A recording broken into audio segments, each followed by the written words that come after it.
دیا جائے، نتیجہ یہ ہوا کہ اس کو اسی وجہ سے جہنم میں عذاب ہو رہا ہے۔ یہ بلی، غور کیجیے، تو ہمارے یہاں جو پالتو جانور ہے ان کے ساتھ بھی احسان کرنا ہے۔ ہاں درندہ جانور ہے، جو درندہ ہے اس پر احسان نہیں کرنا ہے، لیکن جو پالتو جانور ہے یا اسی طریقے سے جو آوارے کتے جا رہے ہیں بلا ضرورت کے، اگر وہ موذی نہیں ہو، کٹہا نہ ہو، کسی پر حملہ آور نہ ہوتا ہو تو اس کو بھی قتل نہیں کرنا چاہیے، سمجھے؟ تو یہ ہے اسلام، یہ ہے مذہب ہمارا۔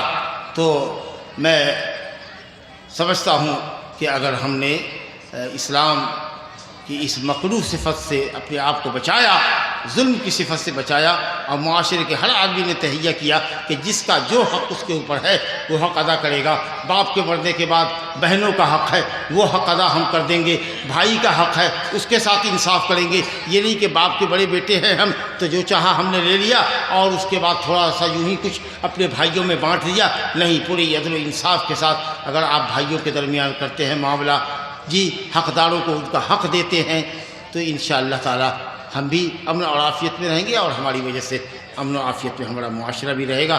میری دعا ہے کہ اللہ تعالی ظلم کی تمام قسموں سے ہمیں بچائے۔ وہ ظلم جو اللہ نے اپنے اوپر حرام کیا ہے، یا عبادی انی حرمت ظلم علی نفسی وجعلتہ بینکم محرما فلا تظالموا، اے میرے بندو میں نے ظلم کو اپنے آپ پر حرام کیا، میں ظالم نہیں ہوں، میں عادل و منصف ہوں۔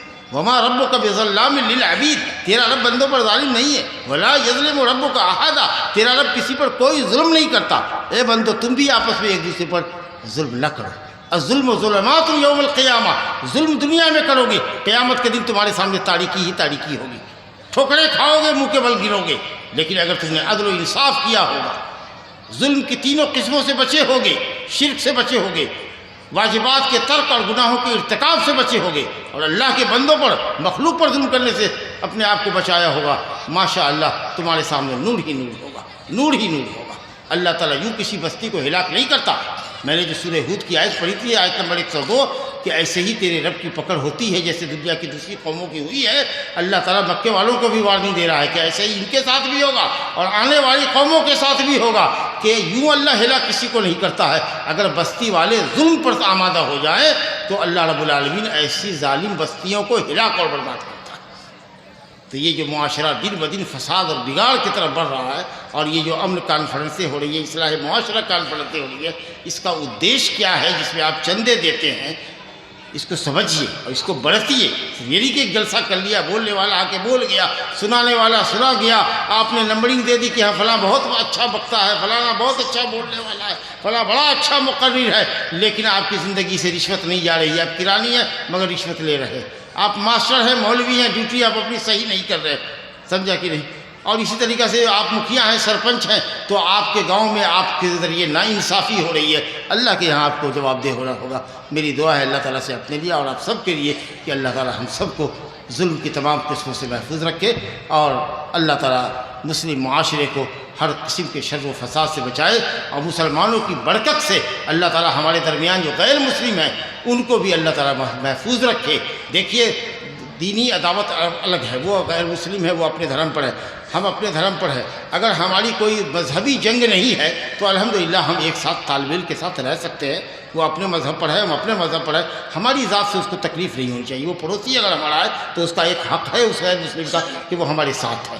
اگر وہ کاروبار ہم سے کرتا ہے تو ہمارا اسلام ہم کو حکم دیتا ہے کہ تم کسی کے ساتھ نہیں کر سکتے، دھوکہ کسی کے ساتھ نہیں کر سکتے، مسلمان کے ساتھ بھی نہیں، غیر مسلم کے ساتھ نہیں۔ یہ ٹھیک ہے کہ ایک مسلمان کا حق دوسرے مسلمان پر زیادہ ہے، لیکن اس کا یہ مطلب نہیں ہے کہ ظلم اور ناانصافی اور ناجائز سلوک آپ کو غیر مسلم کے لیے جائز ہو، یہ بھی ہرگز اسلام جائز قرار نہیں دیتا ہے۔ تو انشاءاللہ اگر اس طرح کا معاملہ رہا ہمارا تو ہم غیر مسلموں کے ساتھ بھی میل ملاپ کے ساتھ رہ سکتے ہیں۔ ہم کوشش یہ کریں کہ اگر ان کی طرف سے کوئی شکایت ہم کو مل رہی ہے تو ہم صبر کریں، اپنی طرف سے ان کو شکایت کا موقع نہ دیں۔ ھذا وباللہ التوفیق، صلی اللہ وسلم وبارک علی نبینا محمد وعلی آلہ وصحبہ اجمعین۔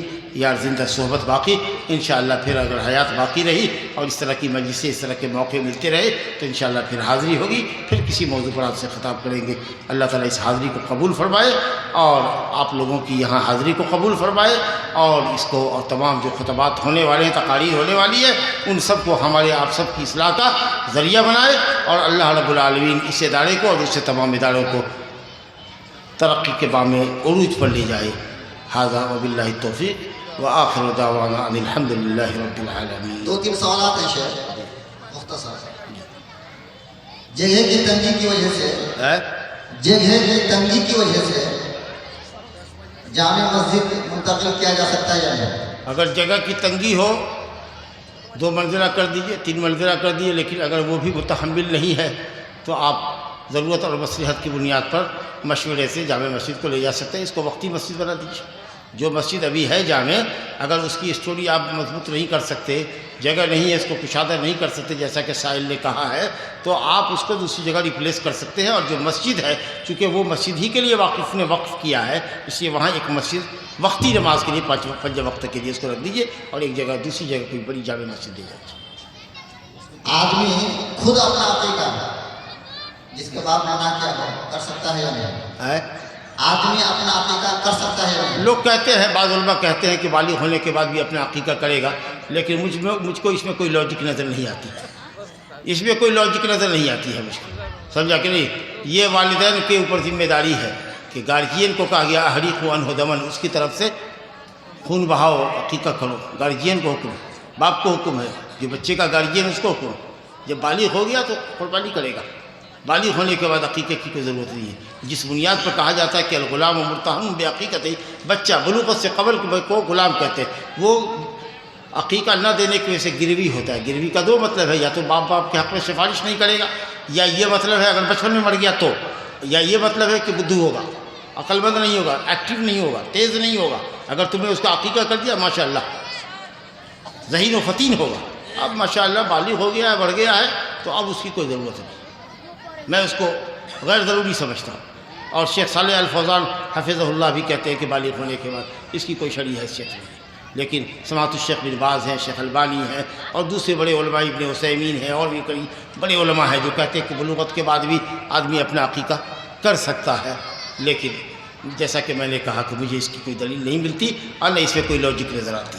تو اگر آدمی بالغ ہو گیا ہے تو قربانی کرے، عقیقہ اپنا کرنے کی ضرورت نہیں ہے، واللہ اعلم۔ اور ایک آخری سوال، کیا آدمی حیات ہی میں جائیداد کی تقسیم کر سکتا ہے؟ حیات میں تقسیم نہیں کرنی چاہیے، کر سکتا ہے تو ہے لیکن نہیں کرنی چاہیے۔ جائیداد بانٹ دیجیے گا بیوی بال بچوں کے اندر، بے ہاتھ ہو جائیے گا، اور لوگ جائیداد نام سے لکھ دینے کے بعد بے دست و پا ہوتے، وہی اولاد جس کے نام سے جائیداد لکھی ہے اس بوڑھے باپ کو ستاتا ہے، پریشان کرتا ہے، لیکن وہ ہاتھ کاٹ چکا ہے۔ اس لیے ترکے کا مطلب ہی ہے کہ ترک ما یترک المیت، مرنے والا اپنے پیچھے جو جائیداد چھوڑ کے گیا ہے وہ جائیداد بٹے گی۔ لیکن اگر حیات میں وہ شریعت کے مطابق اگر بانٹنا ہی ضروری سمجھتا ہے، خاص کہ آج کے معاشرے میں جب بیٹیوں کو حق نہیں مل رہا ہے، تو شریعت کے مطابق اگر وہ اس کو بانٹ دیتا ہے سب کے درمیان تو کر سکتا ہے کچھ جائیداد، مگر اس کو اپنے پاس بھی رکھنی چاہیے تھوڑی، کہ اسی پیٹرن پر جو ہم نے بانٹا ہے شریعت کے حساب سے، میرے مرنے کے بعد یہ 10 کٹھا جو بچ جائے گا، یہ مکان جو بچ جائے گا، اس کی قیمت لگا کر کے اپنے بھائی بہنوں میں بانٹ لینا، اور یہ جائیداد بانٹ لینا، لیکن بالکل صفر نہ ہو جائے۔ یہ اس کی بھلائی کے لیے کر رہے ہیں تاکہ وہ اپنے بیٹے بیٹی کا محتاج نہ رہے، لیکن اگر وہ چاہے تو بانٹ سکتا ہے، اور شریعت کے ضابطے کے مطابق بانٹے، کیونکہ اللہ نے جو تقسیم فرمائی ہے کہ مذکر کو مؤنث کا 2 گنا، بیٹے کو مؤنث 2 بیٹی کے برابر، ایک بیٹے کو 2 بیٹی کے برابر، اس سے اچھی کوئی تقسیم نہیں ہو سکتی۔ جزاک اللہ جو لوگ کہتے ہیں بچے جو مظلوم میراث ہو جاتے ہیں، تو اللہ نے اس لائن سے فرق کی ہمارے ساتھ، جو بچے مظلوم میراث ہو جاتے ہیں، محروم ہو جاتے ہیں کا مطلب یہ کہ دادا کی زندگی میں باپ مر گیا، کسی کا 3 بیٹا ہے، ایک بیٹا مر گیا، اور اس نے اپنا بیٹا بیٹی چھوڑا ہے، بیوی چھوڑی ہے، تو اب ظاہر ہے کہ مرنے والے کا باپ زندہ ہے اور اس کے بھائی لوگ بھی ہیں، تو مرنے والے کے اگر بھائی لوگ ہیں تو وہ مرنے والا اپنے باپ کی جائیداد کا وارث نہیں ہوگا، کیونکہ بیٹے کی موجودگی میں پوتا جو ہے، مرنے والے بیٹے کا جو اولاد ہے وہ تو پوتا نہ ہوگا، تو پوتا محجوب ہو جاتا ہے، بیٹے کی موجودگی میں پوتے کا وزن نہیں ہوتا، سمجھا۔ لیکن شریعت میں ایک دوسری چیز ہے کہ جو آپ کا قریبی رشتہ دار ہے، جو وارث ہو رہا تھا لیکن کسی وجہ سے وہ وارث نہیں ہوا کہ اس کا باپ مر گیا، تو الٹرنیٹ ہے شریعت کے اندر کہ وصیت کرو اس کو، ایسے وارث کو جو وارث ہوتے ہوتے نہیں ہو سکا، 1/3 مال تک، کل پراپرٹی کا 1/3، 3 بیگھہ زمین میں 1 بیگھہ، 3 کروڑ میں 1 کروڑ مال تک آپ وصیت کر سکتے ہیں اس پوتے پوتی کو،